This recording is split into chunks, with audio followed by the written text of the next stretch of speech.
Well, hi everyone. I wanted to share with you an update on Polymarket, where we stand in terms of the betting. We're 4 days away. Donald Trump down slightly. He was at 65% yesterday. He was down to 60 at one point yesterday. He's back up slightly. So we're going to dive into the swing states here, starting with North Carolina. And of course, this graph is over the course of 1 week. I think looking at the graph over 1 week is the most accurate way to look at this election to determine who the favorite's going to be in every state. I mentioned this in my last video with the RCP averages. North Carolina has looked really, really good for Trump. It's been, you can see, 70-30 roughly. Got up to 70 when it go up to 75. Yeah, it went up 75-27 2 days ago. It's down 72-28, so you'll take that if you're Trump. So roughly 70-30 in North Carolina over the last week. Again, you'll definitely take that if you're Trump. Georgia's the same. 1 week ago, it was 73-28. Today, 72-20, well, 72-29. So, Kamala starting to rise a little bit in Georgia, but we've seen really, really good polls out of Georgia. I don't expect her to really make a move. Just looking at Florida, yeah, Florida's looking good for Trump. Texas looking good. Before we get to the Sun Belt, I want to take a look at New Mexico. Yeah, New Mexico's come up slightly for Trump. I believe it was 92% for Harris, 5% for Trump this morning. It's up to 8% for Trump, going off of probably reflective off his rally there yesterday in Albuquerque. Apparently, it was a really, really good rally. Minnesota, yeah, Trump. So roughly 90-10 in Minnesota. Everybody. Some people have said, well, Minnesota is going to be a big swing state. Trump is up big there. I mentioned in my last video the RCP average. Harris is leading there on average by about 4 points. So yeah, Trump can make it competitive. And, obviously Biden won it by 7 points in 2020. Hillary 1.5 in 2016. So, it might be somewhat competitive. Virginia, 86-14. Virginia's come back down. It was 80-20 a few days ago. Of course, Donald Trump's going there tomorrow for a rally. The governor, Glenn Youngkin, is there, so maybe we'll see Virginia's odds go up come Sunday and Monday. Honestly, going into Tuesday, if Trump's odds, go up to, let's say he's down 60-30 going into Tuesday, I think he has a slightly better chance at flipping Virginia. I don't think so now. New Hampshire, 83-17. Yeah, New Hampshire, that's another state that could be in play. So those are the states that everybody was talking about. Kansas, 98% for Trump, 2% for Harris. I know Kansas is a state where there was a poll that came out said Trump was only up 5. He won by 15 points there in 2020, and that apparently was from an extremely accurate pollster that nailed his 2020 victory there. So we're going to have to see. Kansas, maybe in later cycles we'll get maybe we'll flip in future cycles again once we get if we get more liberals moving there. That's possible. So going back to our map in the Sun Belt, 76-24, Trump leads in Arizona. You can see he's started to go back up. Actually, just in the last hour, he's went up about 1%. So Arizona stayed about 75-25 over the last week. Nevada, again, Nevada 64-37. Nevada's starting to go back up. It was, 64. So, okay, Nevada's been about 65-35 over the last few days. Some really, really good numbers there. Nevada is looking really good for Trump to flip, potentially for the first time since George Bush Jr. 2004. That would be huge if Trump were able to flip those states. So obviously the Sun Belt is definitely looking the best and the strongest for Trump right now. Really no surprise there. Now where it really gets interesting is the Rust Belt, and we're going to start with Wisconsin. Kamala Harris has just taken the lead in Wisconsin, but look at the last week. 1 week ago, Donald Trump, it was what? Let me adjust there we go. It was 57-43 Trump, so kind of a toss-up, I guess you could say, a week ago. Then, of course, it got up to 60-30 or 60-40 3 days ago.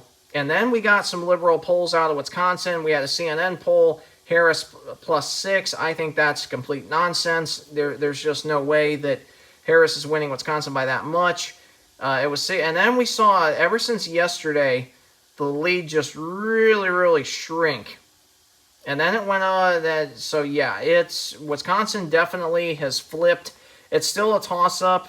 I talked about in my last video with the RCP average that Wisconsin and Michigan, really the whole entire Rust Belt is going to be super, super close. I mean, but remember, all the Rust Belt states have voted together since 1992, and of course that was Bill Clinton in 1992, and then again in 1996, Bill Clinton had two consecutive terms, and then of course it was George Bush Jr. in 2000. And the funny thing is, with George Bush Jr. in 2000 and 2004, when he won both consecutive terms, he lost the whole entire Rust Belt both of those terms. So now, is it possible for Donald Trump to win in that scenario if he loses the entire Rust Belt? Yes. Trump would have to pick off either New Mexico, Virginia, or New Hampshire, which George Bush Jr. also did in both terms. Remember, in 2000, George Bush Jr. Upset Al Gore by winning New Hampshire, and then in 2004, Bush Jr. flipped New Mexico, flipped Nevada, even though the Sun Belt really didn't matter.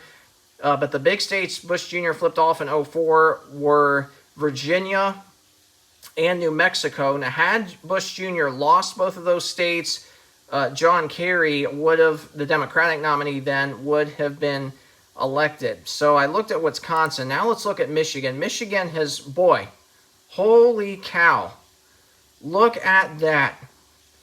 Look at this. Now, let's see, 56. So in the last 2 days, Kamala Harris has totally flipped Michigan. And, 1 week ago, it was, I guess over the last week, it's basically been, really, I think over the last week, it's been a toss-up, but wow. That is crazy. And again, now I know a lot of people that are Republicans are going to be upset and be like, oh my gosh, this means that Donald Trump's going to lose the election because the odds are decreasing significantly in Wisconsin and Michigan. Not necessarily. And here's the reason why. The betting reflects the polls. We've had some liberal polls come out of Michigan by Marist.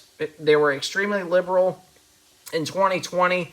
In fact, in 2020, in Marist, they had Biden winning Michigan by 8 points. He only won it by 2.8, so they overestimated him by about 5 points.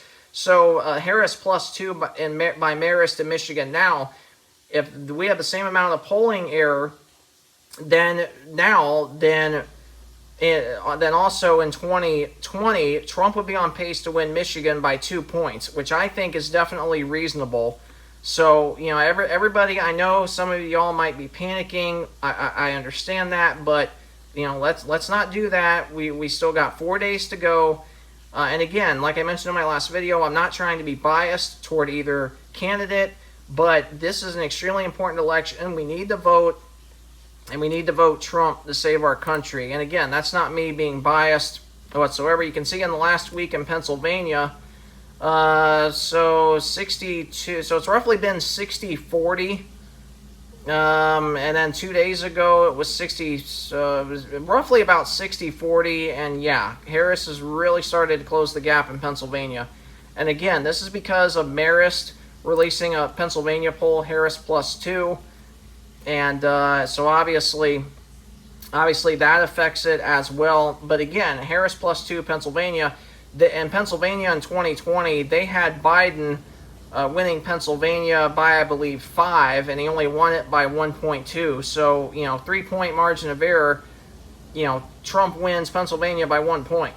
If you take away the 3-point margin of error this time with Marist, like you had in 2020, and that's what I was thinking when I saw this news this morning with the betting flips in the Rust Belt. I was thinking that, we saw this right after the debate in September where Harris got the surge, and not just in the polls, but also the betting. And remember, the betting is reflective of the polls.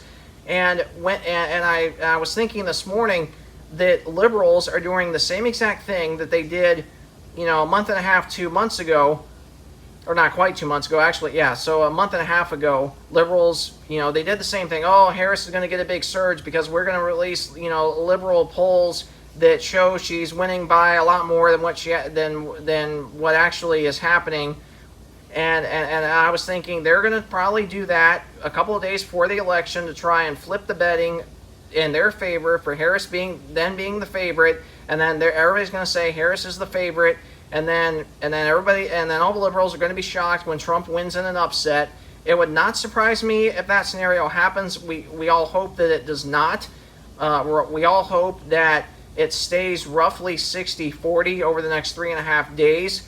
Because again, if you want to be the favorite going into election night, and 10 out of the last 11 elections, the betting favorite in Polymarket went on to win the election. Of course, 4 years ago, Joe Biden obviously was the clear favorite, and the only exception, 2016, Hillary Clinton was the clear favorite.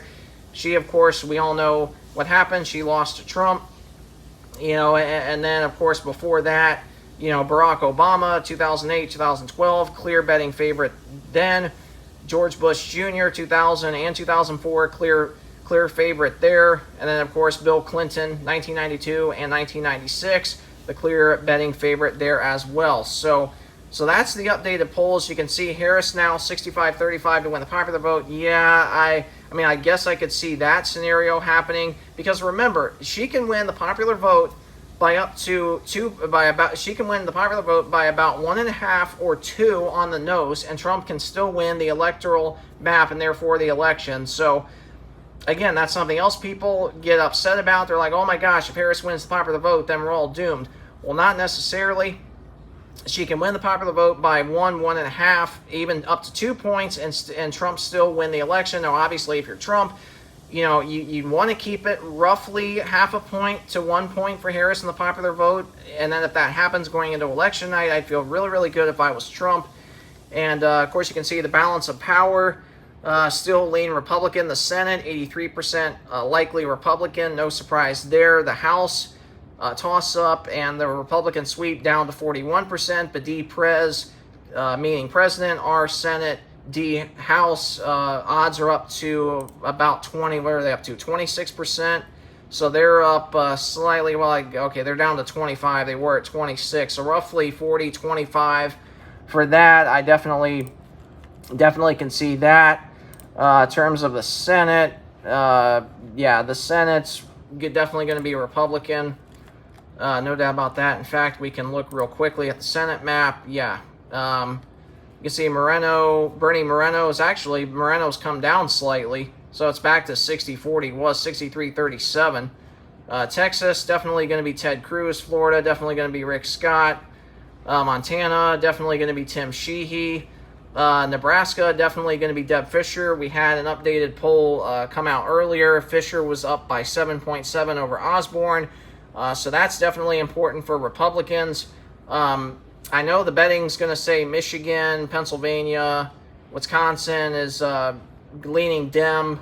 We've seen some internal polls where Rogers, the Republican in Michigan, might have a chance. McCormick, Pennsylvania, might have a chance. Hovde in Wisconsin might have a chance, but we don't know that for sure. So that's the updated view on the Senate. And, of course, as we were talking, Trump just fell a little bit more. 61.1, Harris up to 39.9, Georgia 71, so that's the same. Arizona is now up to 77 for Trump, so that's come up in just the last few minutes. Nevada back up slightly to 64. Wisconsin still 51-49, essentially a toss-up. Michigan is up to 57, so that's up slightly. Pennsylvania is still the same at 56. And of course the other states I alluded to earlier are no change. So that's the updated video, and please, if you enjoyed this very thorough analysis, please hit the like button or subscribe to my channel. Thanks so much for watching. I plan on doing a final look at the election odds going into Election Day on Tuesday, so be on the lookout for that. Again, please like this video or hit the subscribe button below. Thanks so much for watching. Have a great weekend.